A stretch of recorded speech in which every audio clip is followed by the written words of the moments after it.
الحمد لله رب العالمين صلى الله وسلم وبارك على نبينا محمد وعلى آله وأصحابه أجمعين. أما بعد فهذه الليلة هي ليلة العاشر من شهر شعبان عام 1435 من هجرة النبي صلى الله عليه وسلم. ندخل بإذن الله تعالى في الدرس الخامس من دروس شرح الأصول الثلاثة للعلامة شيخ الإسلام محمد ibn Abdel Wahhab rahimahullah. Nous sommes le 7 juin 2014 et nous entrons dans le 5e cours dans l'étude de cet écrit de l'auteur Muhammad ibn Abdel Wahhab, les trois fondements et leurs preuves.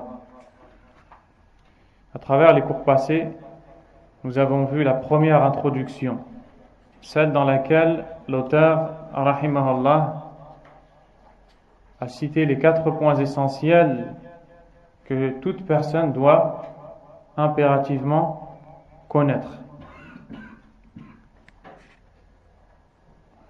Masha'Allah. Beaucoup de jeunes appuyés sur les murs. Vous êtes malade? Vous êtes malade? Amadou, tu es malade? Akhi, tu es malade? Celui qui n'est pas malade, il se rapproche. Tu es malade, Akhi? Qu'Allah te guérisse. Arrêtez d'être paresseux, barakallahu fikum. Arrêtez de vous asseoir au fond, sur les murs. La science vient vers vous, venez vers elle. À travers les cours passés, nous avons vu les 4 points essentiels que tout musulman doit impérativement connaître. Premièrement, c'est la connaissance. Deuxièmement, la mise en pratique. Troisièmement, le prêche.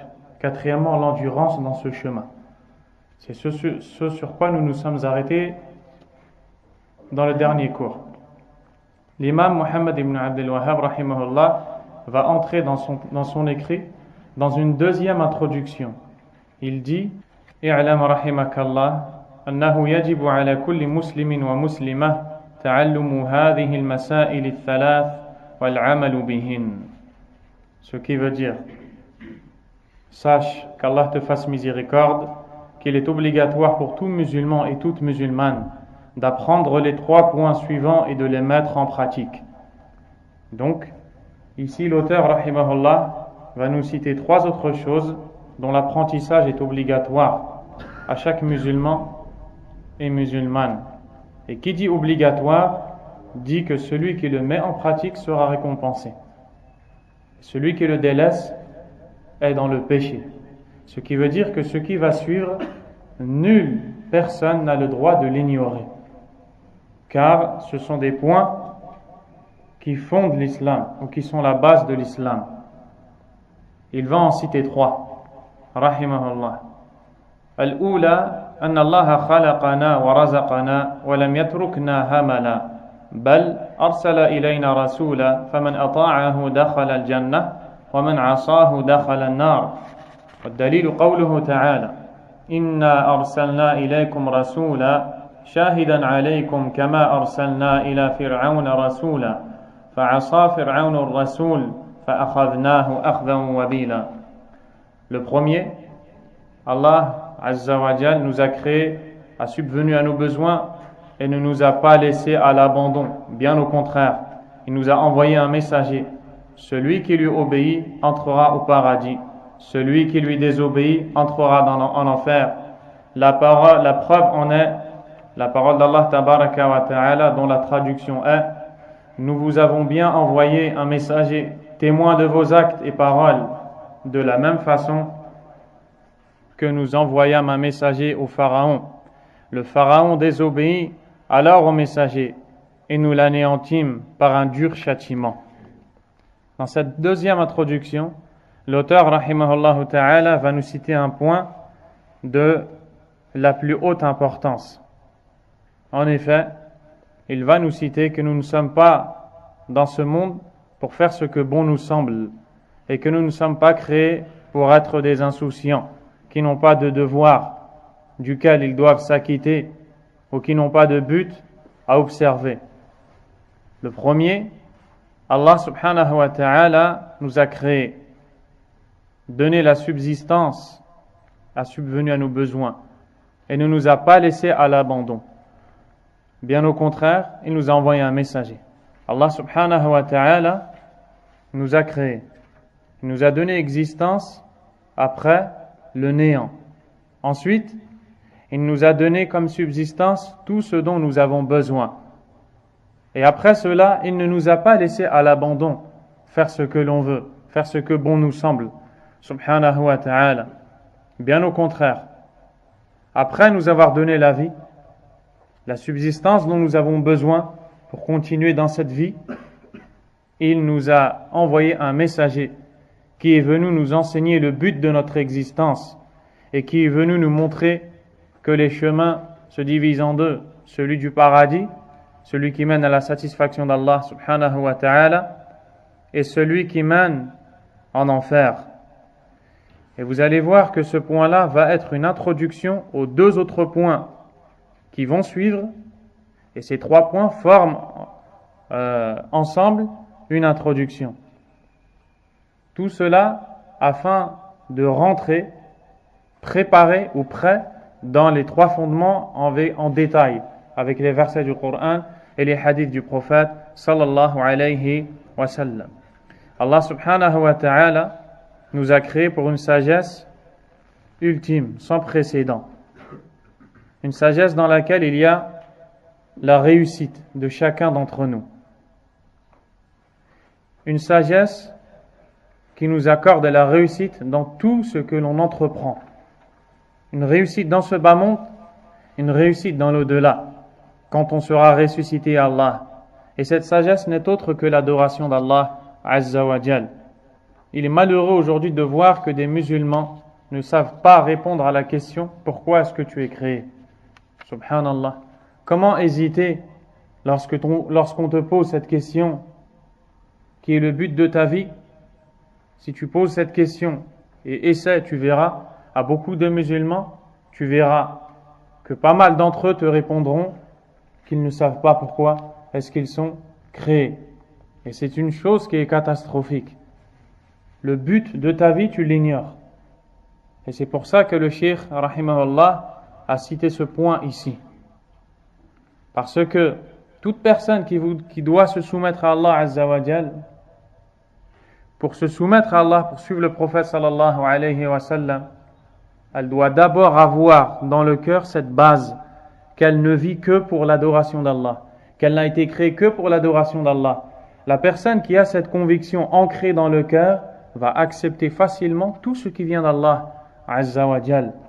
Pourquoi est-ce qu'aujourd'hui, lorsque tu donnes un conseil à telle et telle personne dans le but de les corriger, de les sortir de l'égarement, que ce soit les péchés majeurs, mineurs, les innovations, avant ça même, le polythéisme, le shirk, le kufr, la mécréance, ils ont du mal à répondre à cet appel parce que cette conviction n'est pas bien ancrée dans le cœur. Et si vraiment cette conviction que nous sommes créés pour adorer Allah tabaraka wa ta'ala était ancrée dans nos cœurs, on répondrait à l'appel d'Allah Azza wa Jal et celui du prophète sallallahu alayhi wa sallam avec la plus grande simplicité. Allah subhanahu wa ta'ala nous a distingués des animaux. Nous, Allah nous a donné la raison avec laquelle il nous demande de suivre ses ordres, de délaisser ses interdits. Subhanahu wa ta'ala. Allah Azza wa Jalla a dit dans le verset de sourate Al-Dhariyat وَمَا خَلَقَتُ الْجِنَّ وَالْإِنسَ إِلَّا لِيَعْبُدُونَ. Ce qui veut dire, et je n'ai créé les djinns et les hommes que pour qu'ils m'adorent.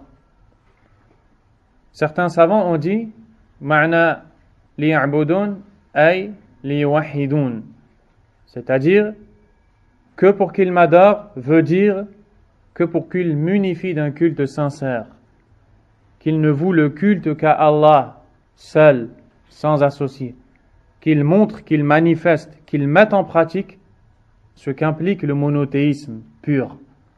Allah Azza wa Jal nous a donné existence pour que nos cœurs soient tournés vers lui seul, pour que nos membres soient voués à lui seul, pour que nos convictions soit celle que lui nous a demandé d'avoir, subhanahu wa ta'ala. Est-ce qu'Allah a besoin de nous? Est-ce qu'Allah a besoin de nos services, de nos actes d'adoration? La réponse est dans le verset qui suit. Allah Azza wa Jal dit: Ma uridu minhum min rizqin wa ma uridu an yut'imun. Je ne veux pas d'eux de subsistance et je ne veux pas d'eux non plus qu'ils me nourrissent. Inna Allaha huwa ar-razzaqu dhul quwwati al-matin. Certes, Allah est le pourvoyeur par excellence, le détenteur de la force, l'inébranlable, subhanahu wa ta'ala. C'est ainsi qu'Allah Azza wa Jal a, dans ce verset, fait un lien entre al-khalq wal-ibada, la création et l'adoration. Pourquoi? Car toute personne qui croit en Allah comme créateur doit croire en Allah comme méritant l'adoration. Car le seul qui crée est le seul qui mérite l'adoration.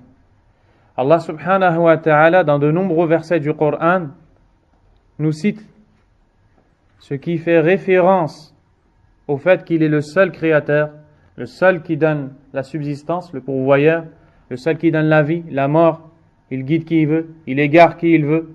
Toutes ces choses que l'on appelle ou que l'on résume sous le terme Tawhid al-Rububiyyah, le monothéisme, l'unicité d'Allah dans la seigneurie. La seigneurie, c'est le mot que l'on utilise pour désigner tous les actes propres à Allah, ce que seul Allah Azza wa Jal est capable de faire.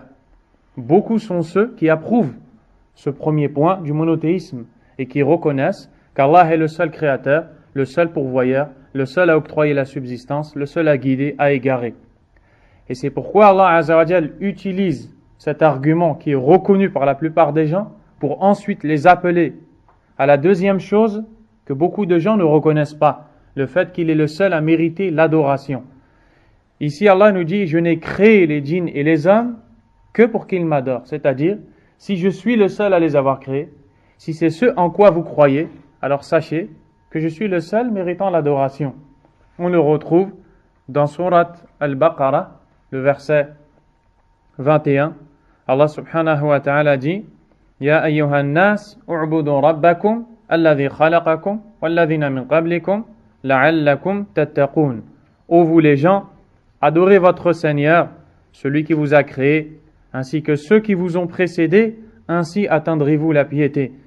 Alladhi ja'ala lakumul arda firasha, celui qui a fait pour vous de la terre un lit, was samaa'a bina'a, et du ciel une construction élevée, wa anzala minas samaa'i ma'a, il a fait descendre du ciel une eau, fa akhraja bihi minas thamarati rizqan lakum, avec laquelle il a fait sortir diverses fruits en tant que subsistance pour vous. Fala taj'alu lillahi andada, n'assignez donc pas à Allah d'égaux, wa antum ta'lamun, alors que vous savez. Et c'est d'ailleurs le premier ordre que l'on retrouve dans le Coran, l'ordre de l'adoration d'Allah Azza wa Jal, car c'est la base de notre vie et le but de notre existence. Donc, il y a un lien entre la création, qui est propre à Allah, et l'adoration, qu'on ne doit vouer qu'à Allah, subhanahu wa ta'ala. Et c'est ce que nous a cité l'auteur, Muhammad ibn Abdul Wahhab, rahimahullah, quand il nous dit: Allah nous a créés, a subvenu à nos besoins et ne nous a pas laissés à l'abandon. C'est-à-dire qu'Allah Azza wa Jal ne nous a pas laissé faire ce que l'on veut faire. Et si Allah subhanahu wa ta'ala nous laissait s'en remettre à nos personnes, on serait égaré, on serait voué à la perte, ne serait-ce que le temps d'un clin d'œil. C'est pourquoi le prophète sallallahu alayhi wa sallam disait dans son invocation: Wala takilni ila nafsi tarfata ayn, et ne me laisse pas m'en remettre à ma personne, ne serait-ce que l'instant d'un clin d'œil. Wa alaykum salam wa rahmatullahi wa barakatuh. Donc, à la fin de ce verset, Allah Azza wa Jalla a dit: et n'assignez donc pas à Allah d'égaux, ne lui donnez pas d'égaux, c'est-à-dire dans l'adoration, le culte, n'invoquez qu'Allah sans égaux, ne réclamez qu'Allah sans égaux, ne sollicitez que Allah sans égaux. Wa antum ta'lamun, alors que vous savez quoi? Naam, alors que vous savez qu'il est le seul créateur, puisque vous le reconnaissez, reconnaissez également qu'il est le seul à mériter l'adoration, subhanahu wa ta'ala. Et sans aucun doute, cette adoration d'Allah pour laquelle nous sommes créés, nous ne pouvons la connaître qu'à travers la voie du prophète Mohammed sallallahu alayhi wa sallam. Car ces adorations qu'Allah, ou pour lesquelles Allah nous a créés, sont conditionnées par le suivi du prophète sallallahu alayhi wa sallam. C'est-à-dire que lorsque l'on veut adorer Allah, on doit d'abord vérifier si cet acte par lequel on cherche à se rapprocher d'Allah est conforme avec la guidée du prophète alayhi salatu wassalam. Soit le prophète l'a ordonné, soit soit le prophète l'a fait, l'a mise en pratique, soit il l'a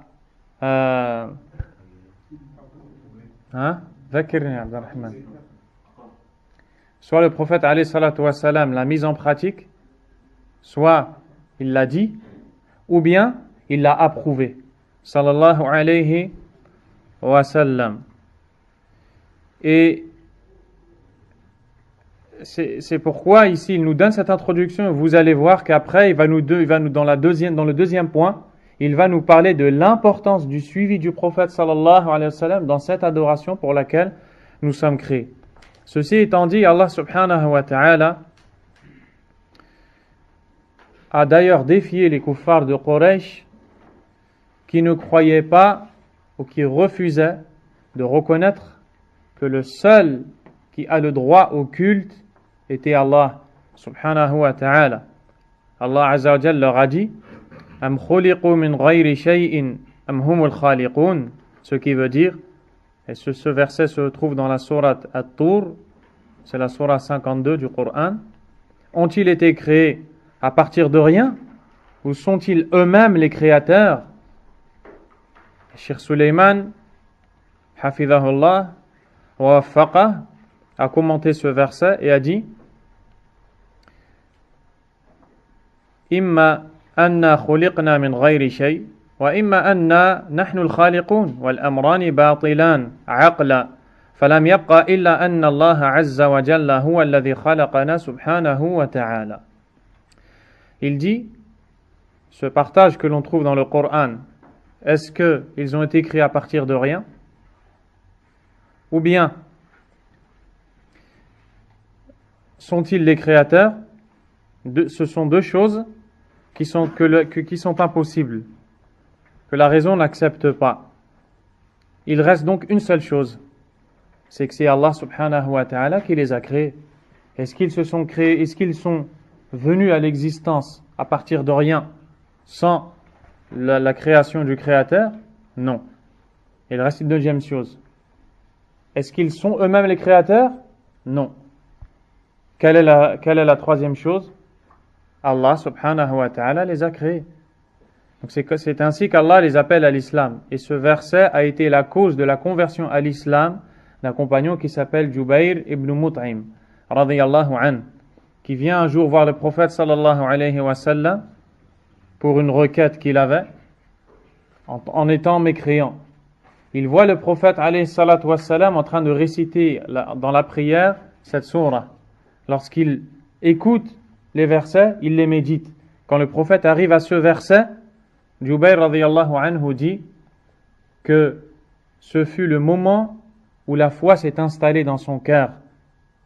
Et après ça, il a rejoint le nombre des compagnons, des sahaba, radiyallahu anhum. Le cheikh a dit Khalaqana wa razaqana. Allah nous a créés et nous a donné la subsistance, subhanahu wa ta'ala. Et le lien qu'il y a entre la création et la subsistance, on le retrouve également dans plusieurs versets du Coran. Par exemple, le verset où Allah nous informe pourquoi nous sommes créés. وَمَا خَلَقْتُ الْجِنَّ وَالْإِنسَ إِلَّا لِيَعْبُدُونَ. Et je n'ai créé les djinns et les hommes que pour qu'ils m'adorent. Le verset qui suit. Inna Allaha huwa ar-razzaq. Certes, Allah est le pourvoyeur par excellence, le vrai pourvoyeur, subhanahu wa ta'ala.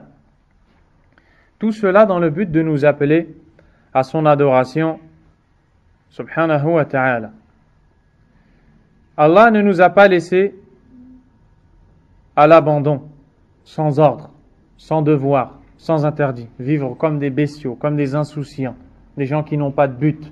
Ces gens-là que vous voyez tout le temps malheureux, plein de soucis, plein de problèmes, parce qu'ils ont refusé de suivre le but pour lequel ils ont été créés, ce but qui ordonne leur vie et qui les conduit à la réussite.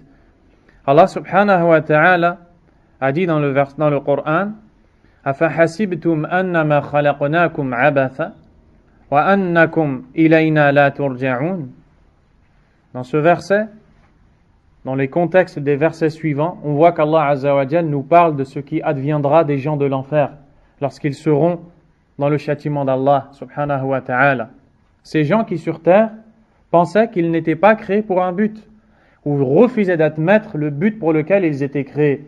Lorsqu'Allah les châtiera, il leur dira: pensiez-vous que nous vous avions créés inutilement, c'est-à-dire sans but, et que vous ne reviendriez pas vers nous? فَتَعَالَى اللَّهُ الْمَلِكُ الْحَقِّ لَا إِلَهَ إِلَّا هُوَ رَبُّ الْعَرْشِ الْكَرِيمِ. الكريم ou العظيم? Al-Karim. Allah Azza wa Jal dit: élevé soit Allah, le roi, la vérité. Nulle divinité ne mérite l'adoration en toute vérité à part lui. C'est lui le Seigneur du trône honoré ou honorable. Subhanahu wa ta'ala. Également dans un autre verset, Allah Azza wa Jal dit: أَيَحْسَبُ الْإِنسَانُ أَن يُتْرَكَ سُودًا. L'homme pense-t-il qu'il sera laissé sans but, sans devoir? Regardez maintenant comment Allah Azza wa Jal va appeler ce même homme qui pense qu'il vit inutilement, qu'il n'a pas de but, à raisonner. أَلَمْ يَكُنْ نُطْفَةً مِنْ مَنِيٍّ يُمْنَى ثُمَّ كَانَ عَلَقَةً فَخَلَقَ فَسَوَّى فَجَعَلَ مِنْهُ الزَّوْجَيْنِ الذَّكَرَ وَالْأُنْثَى أَلَيْسَ ذَلِكَ بِقَادِرٍ عَلَى أَنْ يُحْيِيَ الْمَوْتَى. Allah subhanahu wa ta'ala, après avoir dit: l'homme pense-t-il qu'on va le laisser sans but à observer, sans devoir? Ici, Allah ne cherche pas de réponse, bien sûr, quand il pose cette question. Mais cette manière de parler a pour but de blâmer, de réprimander. Comme quelqu'un qui voudrait éduquer une personne qui commet une erreur et qui lui dirait: ne vas-tu pas arrêter?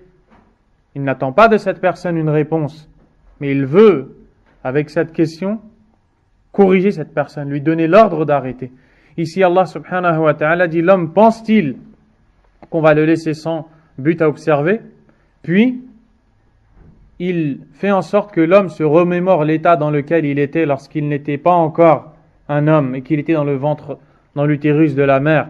N'était-il pas une goutte de sperme éjaculé, puis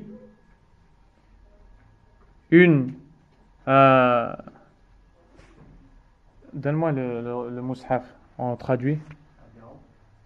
Puis une adhérence, barakallahu fik. Puis une adhérence, ensuite il l'a créé et il lui a donné sa forme. Donc ici Allah Azza wa Jal dit à cet homme: comment peux-tu croire que tu es créé sans but, alors que tu sais très bien qu'auparavant tu n'étais qu'une goutte insignifiante? Comment est-ce que cette goutte va devenir plus tard un homme doué de raison, doué d'intelligence? Comment est-ce que ce même homme peut croire qu'il n'a pas de but à observer? Donc Allah Azza wa Jal appelle les gens à méditer à travers ces signes. Subhanahu wa ta'ala.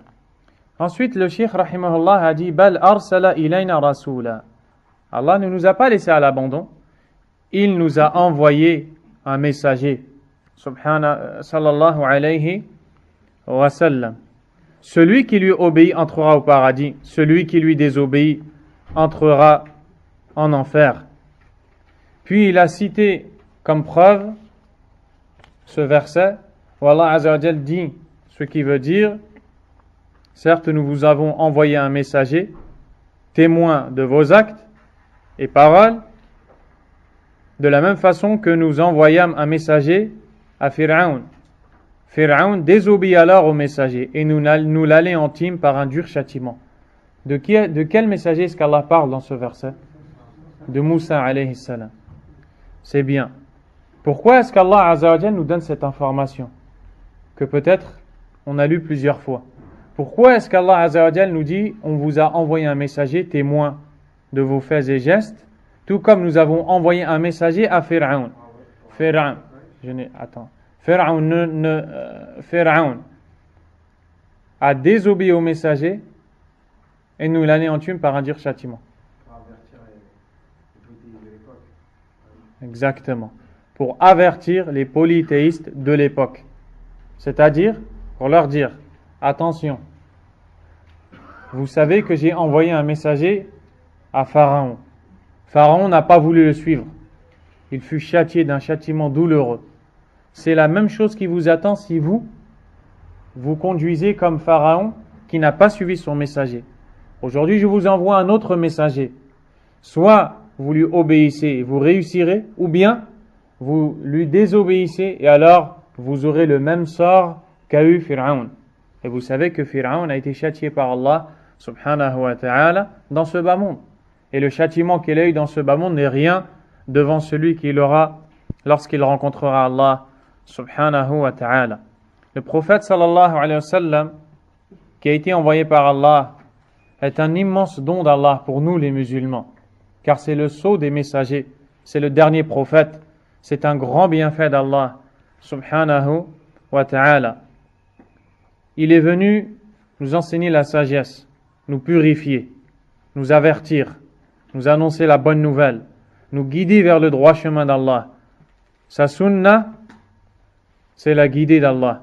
Allah Azza wa Jalla a dit dans le Coran, Inna awhayna ilayka kama awhayna ila Nuhin wa nabiyyina min ba'dih wa awhayna ila Ibrahim wa Ismaïla wa Ishaq wa Yaqub wa al-Asbat wa Isa wa Ayyub wa Yunus wa Harun wa Sulaiman wa atayna Daoud zabura. Allah Azza wa Jalla dit au prophète sallallahu alayhi wa sallam en lui rappelant ce bienfait, nous t'avons certes fait une révélation comme nous l'avons fait à Nuh et aux prophètes après eux. Et comme nous avons fait une révélation à Ibrahim, Ismaïl, Ishaq et Yaqub, les tribus, Isa, Ayyub, Yunus, Harun, Sulaiman, et nous avons donné à Daoud les psaumes, le Zabour, la révélation que Daoud a reçue d'Allah subhanahu wa ta'ala. Le prophète sallallahu alayhi wa sallam est le dernier des messagers. Et c'est un grand bienfait d'Allah sur nous, subhanahu wa ta'ala. Allah a envoyé les messagers en tant qu'annonciateurs et avertisseurs afin qu'il ne reste plus d'arguments pour les gens. Allah Azza wa Jalla a dit dans le verset Rusulan mubashirina wa mundhirin li'alla yakuna lin-nasi 'ala Allahi hujjatun ba'da ar-rusul wa kana Allahu 'azizan hakima.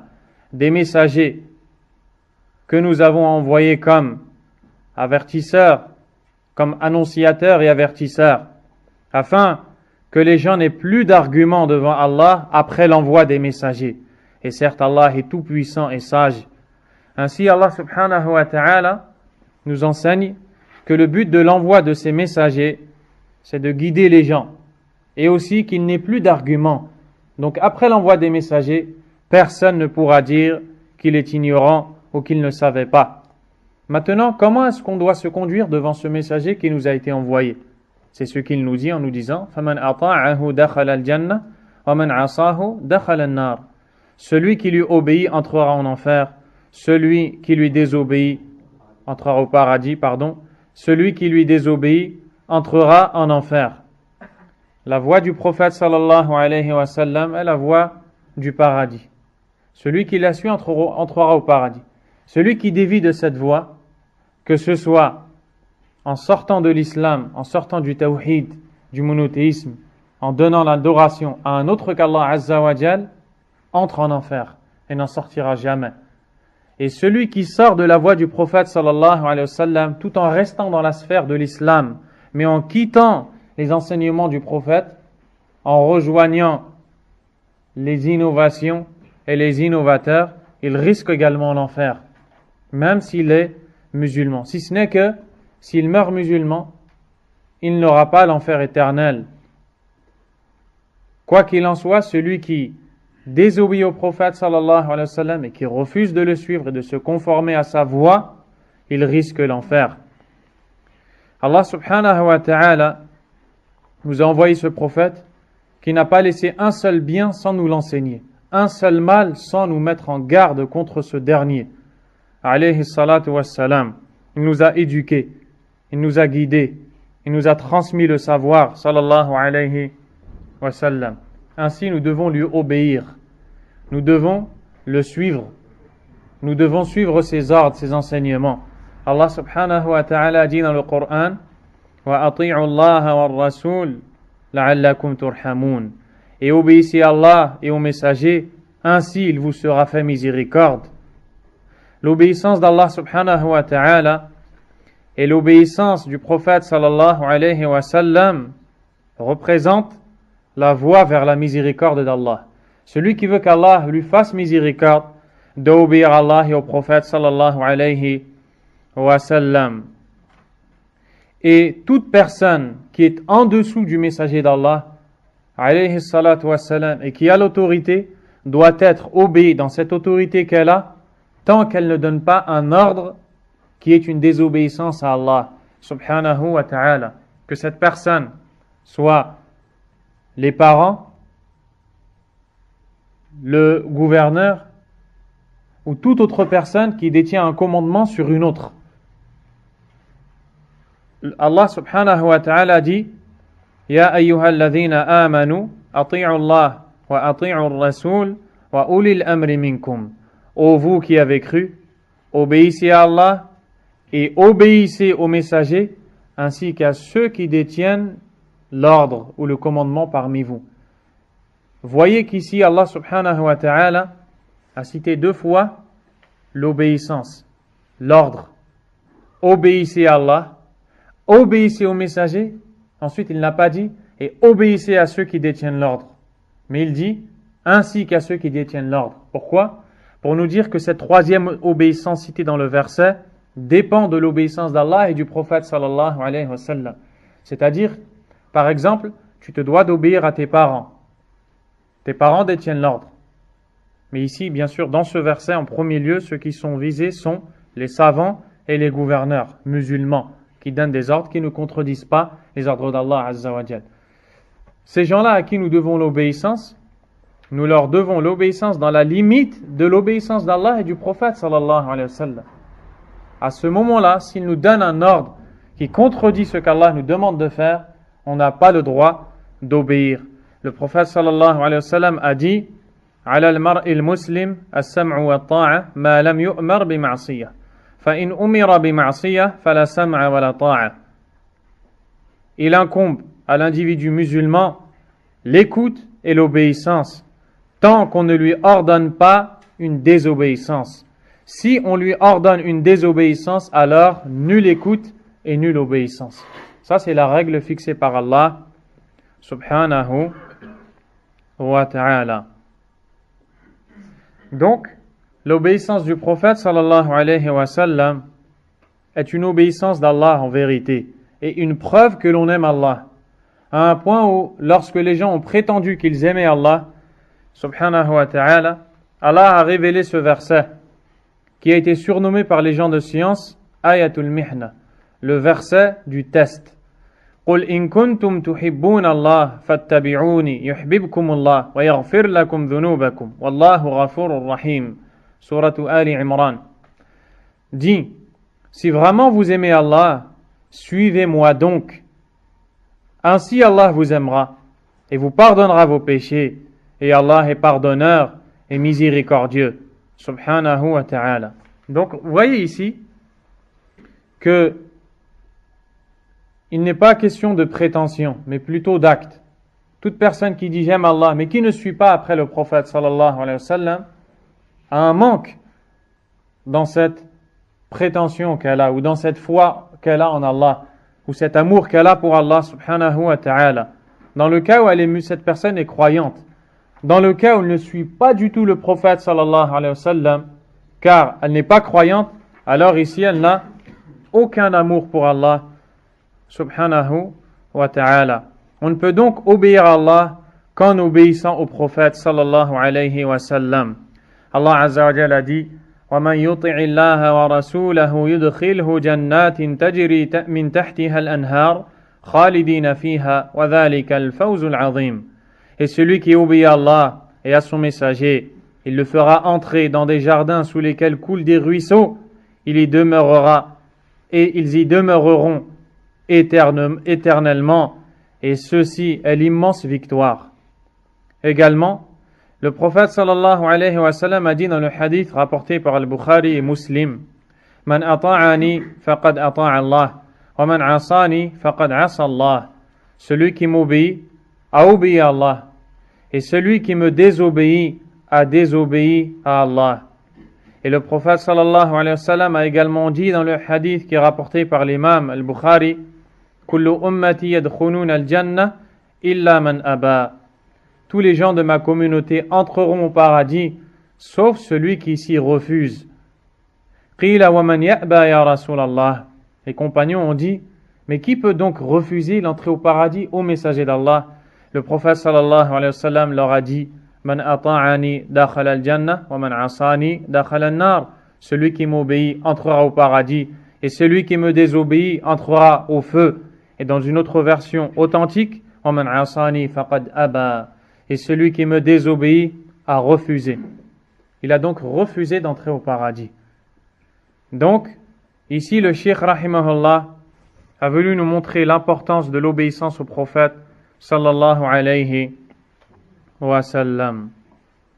Puis, il a cité comme preuve ce verset qui fait référence à l'envoi de Moussa alayhi salam vers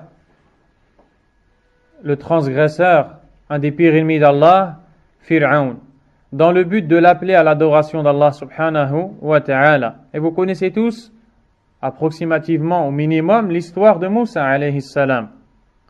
Allah subhanahu wa ta'ala, dans ce verset, en vérité, cherche, ou à travers ce verset, à mettre en garde la communauté musulmane, afin qu'elle ne ressemble pas au peuple de l'époque de Moussa, les suiveurs, alaykoum salam, de Fir'aun, qui ont refusé de suivre les enseignements de Moussa alayhi salam, ce qui a causé la colère d'Allah contre eux, subhanahu wa ta'ala, comme Allah l'a dit, فَأَخَذْنَاهُ أَخْذًا وَبِيلًا. Et nous l'anéantîmes par un dur châtiment. Et cette traduction n'est qu'approximative, et le sens est bien plus fort encore. Allah Azza wa Jal dit ici qu'il les a repris. Il les a repris d'un châtiment terrible, redoutable, extrêmement fort. Subhanahu wa ta'ala. Et ainsi, nous avons terminé le premier de ces 3 points qui composent la deuxième introduction. L'auteur, rahimahullah ta'ala, a dit: الثانية أن الله لا يرضى أن يشرك معه أحد في عبادته لا ملك مقرب ولا نبي مرسل والدليل قوله تعالى وأن المساجد لله فلا تدعوا مع الله أحدا. Le deuxième, c'est-à-dire le deuxième point que nous devons connaître. Allah n'admet aucunement qu'on lui attribue un quelconque associé dans les actes d'adoration, même s'il s'agit d'un ange proche d'Allah ou d'un prophète messager. La preuve en est la parole d'Allah Azza wa Jal, c'est donc la traduction: les mosquées sont réservées à Allah, n'invoquez donc personne avec Allah, subhanahu wa ta'ala. Ce deuxième point est également de la plus grande importance. Après que le Cheikh rahimahullah nous ait montré que nous ne sommes pas créés inutilement sans but à observer, nous avons un but. Quel est ce but? On doit lui vouer le culte, l'adoration. Si on a bien compris cela, on doit comprendre maintenant que cette adoration, on n'a pas le droit de la partager entre Allah Azza wa Jal et un autre.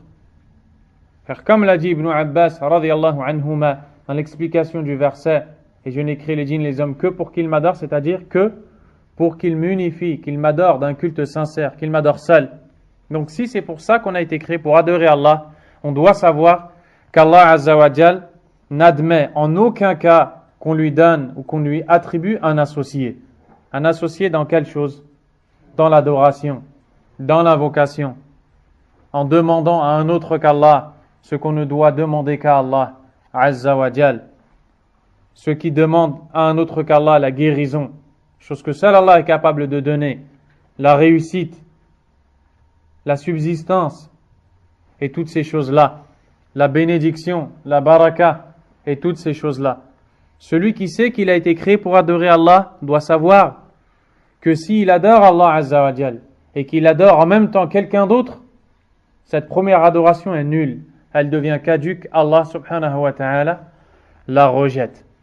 Quand bien même cet individu ou cette idole adorée serait un prophète rapproché d'Allah, un ange rapproché d'Allah subhanahu wa ta'ala.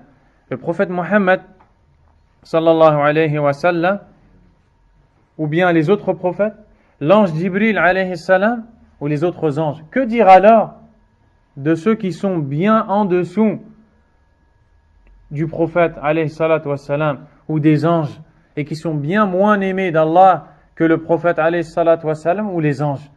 Allah Azza wa Jal n'agrée pas, il n'accepte pas qu'on lui donne un associé dans quelconque adoration. Et c'est une chose de la plus grande importance. Il nous a envoyé un messager, sallallahu alayhi wa sallam. Ce messager est venu nous enseigner comment parfaire le but pour lequel nous sommes créés. Allah n'accepte pas de nous qu'on voue le culte à un autre qu'Allah.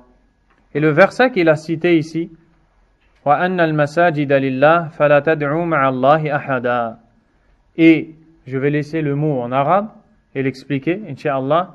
Et les masajid, ce qu'on appelle al-masajid, reviennent de droit à Allah, sont exclusivement à Allah.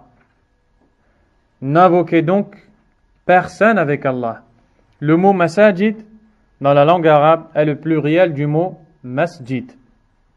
Le pluriel du mot masjid et qui vient du mot sujud. Qu'est-ce que veut dire sujud? La prosternation. Les savants du tafsir ont plusieurs paroles quant à la définition ou quant au sens du mot ici, masajid, qui est le pluriel de masjid. Les deux paroles les plus connues sont les suivantes. Premièrement, ils disent que le terme masajid, qui a été traduit ici par mosquée, sont les lieux où on prie Allah Azza wa Jal, ce sont donc les mosquées. D'accord? Deuxièmement, ils disent que ce sont les parties de notre corps qui se prosternent au sol. Quand on se prosterne au sol, il y a combien de parties de notre corps qui touchent le sol? 7. Eh bien, ils disent que ces membres du corps qui touchent le sol, c'est ce qui est voulu par le terme masajid ici. Donc la traduction serait: les membres qui se prosternent pour Allah sont réservés à Allah, c'est-à-dire on ne se prosterne que pour Allah subhanahu wa ta'ala. Quoi qu'il en soit, il faut savoir que le but du verset est clair, c'est qu'on a le droit de se prosterner que pour Allah Azza wa Jal. On a le droit d'invoquer qu'Allah et d'invoquer personne d'autre qu'Allah. Ensuite, Allah Azza wa Jal a dit: فَلَا تَدْعُوا مَعَ اللَّهِ أَحَدًا. N'invoquez donc avec Allah personne. La forme de la phrase ici, Allah subhanahu wa ta'ala nous donne une interdiction. Il nous interdit d'invoquer quelqu'un avec Allah. Ce quelqu'un est à la forme indéfinie, c'est-à-dire qu'il ne nous a pas précisé qui est-ce qu'on n'a pas le droit d'adorer avec lui. Il n'est pas défini ici. Dans les règles du tafsir du Coran, lorsqu'il y a une interdiction, lorsqu'il y a une forme indéfinie dans un contexte d'interdiction, la chose qui est interdite est globale. Je vais vous faciliter. Ici, Allah Azza wa Jal nous cite une chose indéfinie. Il nous dit personne. Ici, ce mot est indéfini. Il peut vouloir un homme, un ange, une femme, une tombe, une statue et toute autre chose. Ce terme indéfini est cité dans un contexte d'interdiction. N'invoquez donc, c'est-à-dire n'invoquez pas avec Allah, n'invoquez donc personne avec Allah. C'est-à-dire, n'invoquez personne d'autre qu'Allah. Pas un ange, pas un prophète, yarhamukallah, pas une créature, personne. Vous avez compris? L'interdiction, elle est globale. On a le droit d'adorer personne avec Allah subhanahu wa ta'ala. Allah Azza wa Jalla n'accepte pas, il n'agrée pas, il ne tolère pas l'association. Allah Azza wa Jalla a dit: In takfuru fa inna Allaha ghaniyun ankum wa la yarda li ibadihi al-kufr wa in tashkuru yardahu lakum. Dans Surat Az-Zumar, les groupes, Allah Azza wa Jalla dit ce qui veut dire: si vous m'écroyez, alors certes, Allah est parfaitement riche, il se passe totalement, complètement de vous. Et il n'agrée pas, il n'admet pas pour ses serviteurs la mécréance. Et si vous vous montrez reconnaissant, il en sera satisfait pour vous. Ici, Allah Azza wa Jalla nous dit: si vous décidez de m'écroire, si vous ne voulez pas vous soumettre à mes ordres, si vous ne voulez pas vous conformer au monothéisme pur, à m'adorer seul et sans associé, sachez que je suis riche, je n'ai en aucun cas besoin de vous. C'est-à-dire que le mal reviendra sur vous en vérité. Et je ne tolère pas que mes serviteurs m'écroient. Et si vous vous montrez reconnaissant, Allah Azza wa Jalla en est satisfait pour vous.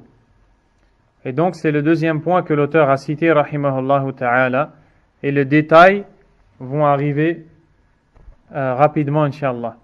L'auteur, rahimahullah ta'ala, a dit: الثالثة أن من أطاع الرسول ووحد الله لا يجوز له موالاة من حاد الله ورسوله ولو كان أقرب قريب. والدليل قوله تعالى: لا تجد قوما يؤمنون بالله واليوم الآخر يوادون من حاد الله ورسوله ولو كانوا آباءهم أو أبناءهم أو إخوانهم أو عشيرتهم أولئك كتب في قلوبهم الإيمان وأيدهم بروح منه ويدخلهم جنات تجري من تحتها الأنهار خالدين فيها رضي الله عنهم ورضوا عنه أولئك حزب الله ألا إن حزب الله هم المفلحون.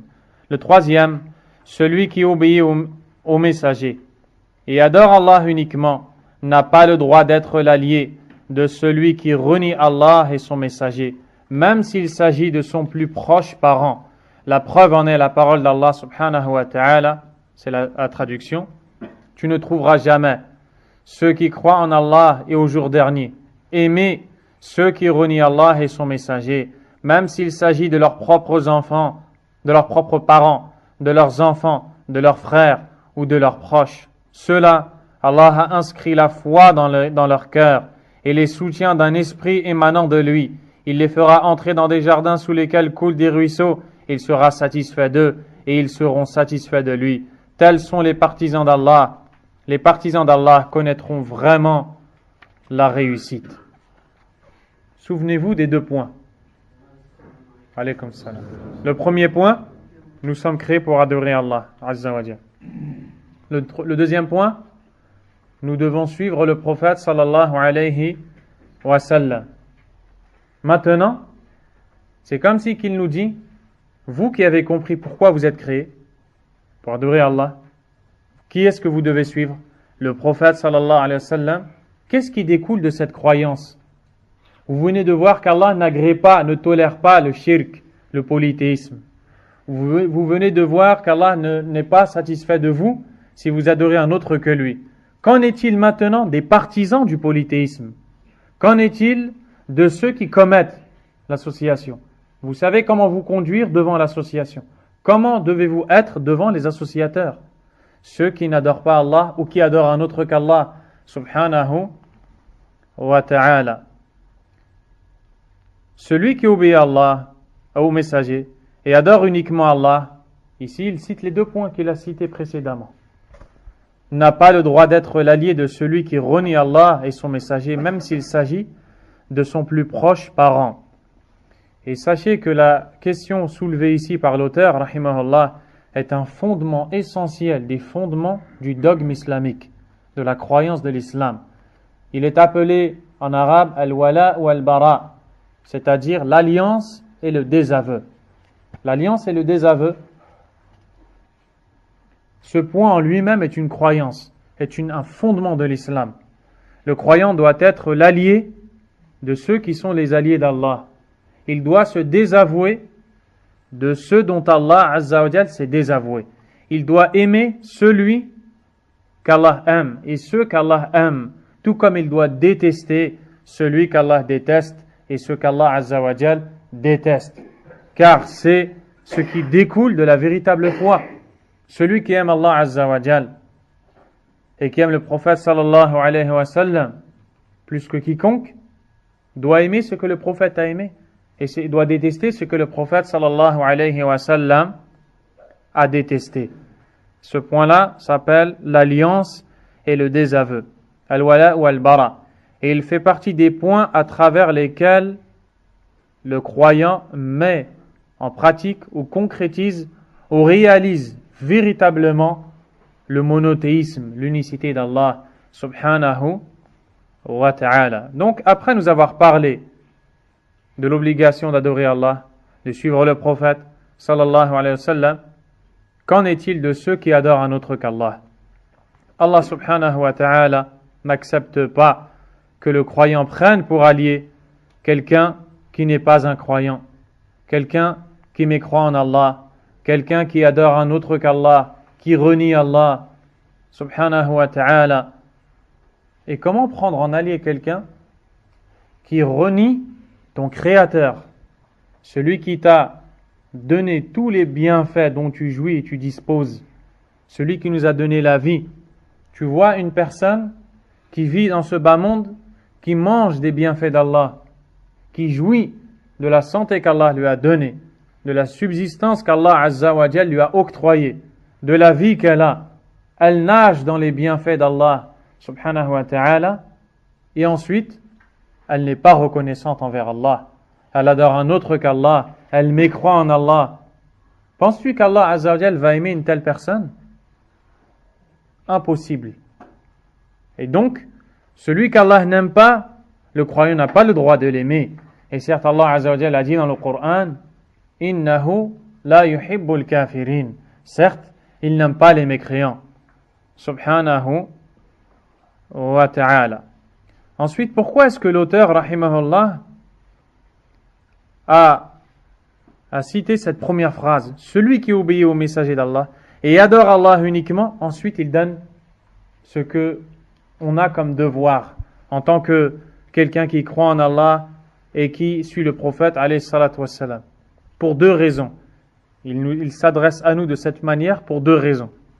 La première, c'est pour encourager à la mise en pratique de ce qui va suivre. C'est comme si qu'il nous dit, ô toi le croyant, toi qui aimes Allah Azza wa Jal, toi qui aimes le prophète sallallahu alayhi wa sallam, voici ce qui vient d'Allah et de son prophète.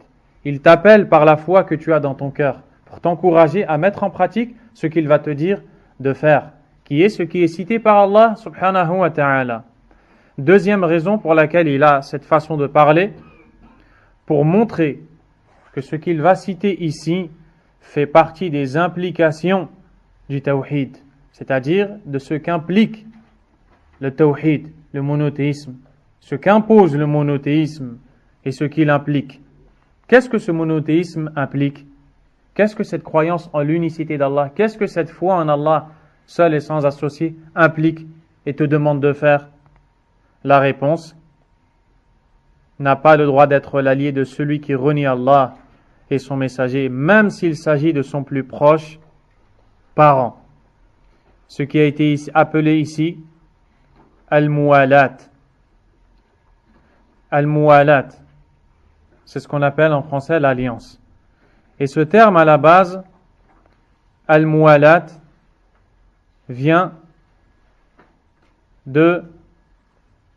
mais avant d'abord d'entrer dans ça, plutôt, de manière globale, avant d'entrer en détail, le croyant n'a pas le droit d'aimer un kafir billah, un mushrik, un mécréant, un associateur, qui renie Allah subhanahu wa ta'ala. Mais vous allez voir que l'amour que le croyant éprouve à tort pour un kafir, et c'est un péché, à plusieurs catégories et plusieurs degrés. Ces catégories ne sont pas toutes de la mécréance majeure qui fait sortir de l'islam comme on pourrait le penser. Et beaucoup sont ceux qui n'ont pas assimilé correctement ces questions de ce domaine de l'alliance et du désaveu, ce qui a causé leur égarement. Ils ont rejoint des sectes égarées au nom de l'wala wal bara.